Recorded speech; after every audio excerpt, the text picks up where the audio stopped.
We are happy to welcome in from the Michigan State Police Post, Jackson Post, Sergeant Dan Bowman. Hi, Dan. Hi, Bart. Thanks a lot for having me in today. Appreciate it. Yeah, welcome back. Happy Labor Day weekend. Thank you. But for most of your team, you are going to be out working this weekend. Yeah, it's going to be a busy weekend. We're going to have additional patrols. This is a statewide initiative that we do. It's called Operation CARE, and it is where we're going to be out looking for aggressive driving behaviors, distracted driving, things like that are possibly going to cause crashes. The reason for this is we just want people to be safe. I mean, that's what this comes down to. You know, you want to make sure that people go to if they're going out on vacation, they want to get there and then get back and be safe. Looks like really nice weather throughout the state for the most part this holiday weekend. So I would imagine there's probably going to be a lot of people going up north for one last hurrah. Yeah. Just on the way in today, I was behind a couple campers there on 94 as they were jumping off headed to 127 north. So it's already started. Yep. Yeah. So we appreciate you guys giving up holiday weekends, and this has really been going on for years. Yes. Yeah, it's gone on for a long time. I can't tell you how long it's been, but it's, you know, from when I was a kid, I remember pulling into the rest areas and you would see the little camper there and they would be handing out coffee, and we don't do that anymore, but it's been going on for a long time. Yeah, I think I used to partner with, I think, the ham radio, various ham radio clubs to do that. Yeah, it's been going on for quite a while. Yeah. And now it goes on nationwide as well too. So is Labor Day kind of a quieter holiday than the other two summer weekends? Yeah, it feels like we still have issues, but it doesn't feel like, you know, like a 4th of July or even a Memorial Day weekend, as things are kind of ramping up for the summer. This is, you know, we've a lot of schools are back in session now, so families are kind of, you know, slowing down a little bit too. This is that one last hurrah too, but we will still see a lot of traffic. 94 especially is going to have a lot of traffic on it, so that'll be something we'll concentrate on. Especially with the construction, 94 has been challenging. I know for your troopers, but for the motoring public, with through Jackson, all the construction, the various switches and the different ramps being closed.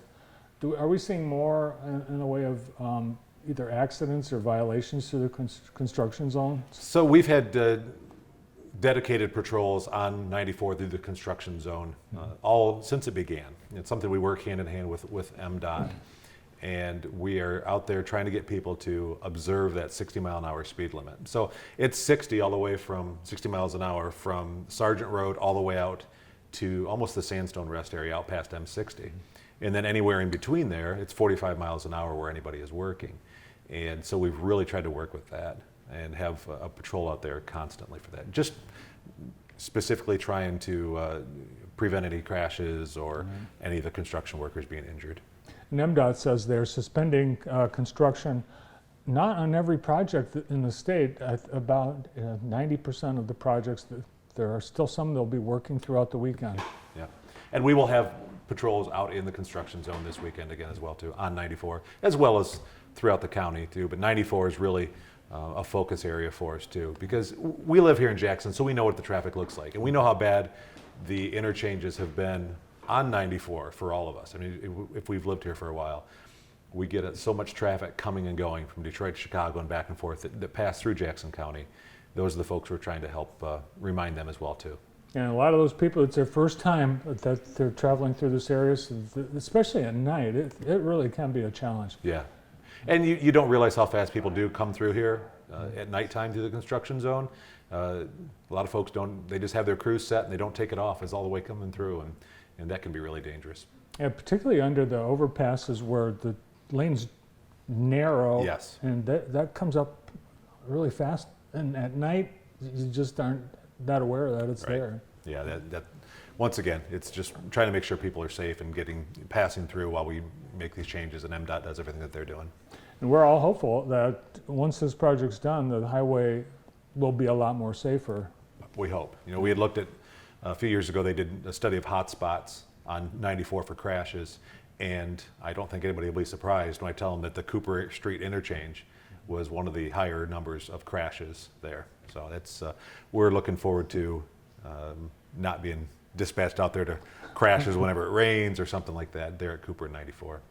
Yeah, and all throughout really the whole state, there have been a lot of construction projects going on, and here in Jackson County, besides I-94, Yep. we've got the M60 in Spring Arbor, a lot of street construction, a lot of road paving going on. Yeah, there's been a lot of changes going on this year too, and it's great. We complain about the roads, but doggone it, we complain about when we can't get through somewhere too. So we appreciate the patience that folks give, and if you look at how much time you're actually losing, sometimes it's really pretty minimal.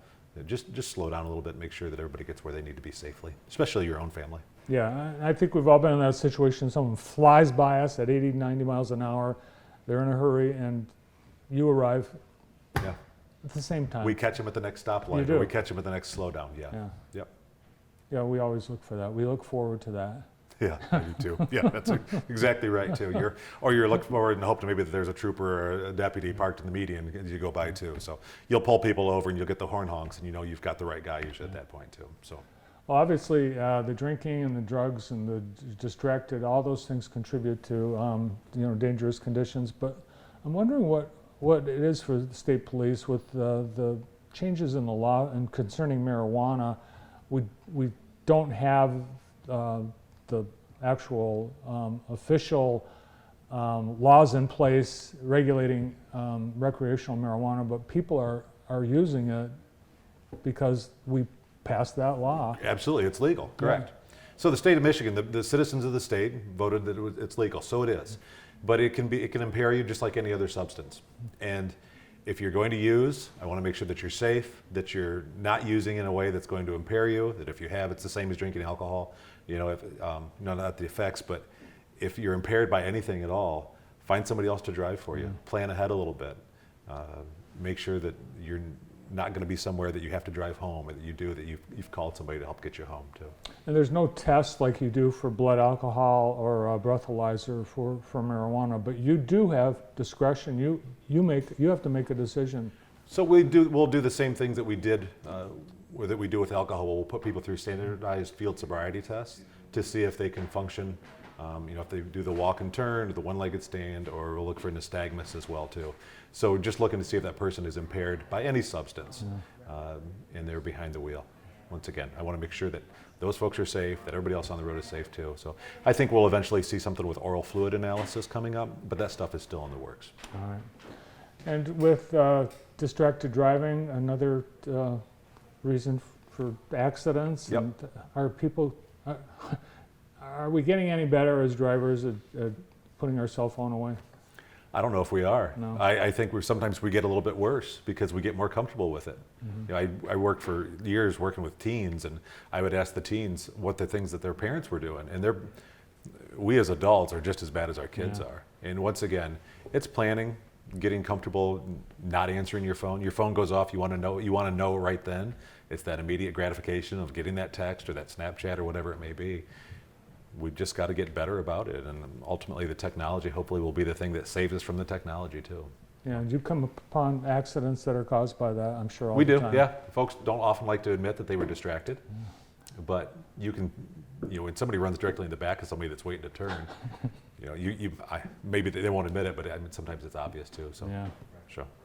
All right, well, I hope you and everybody at the Michigan State Police have a safe holiday weekend, and I hope you get to enjoy some time off yourself. Thank you very much. I appreciate it.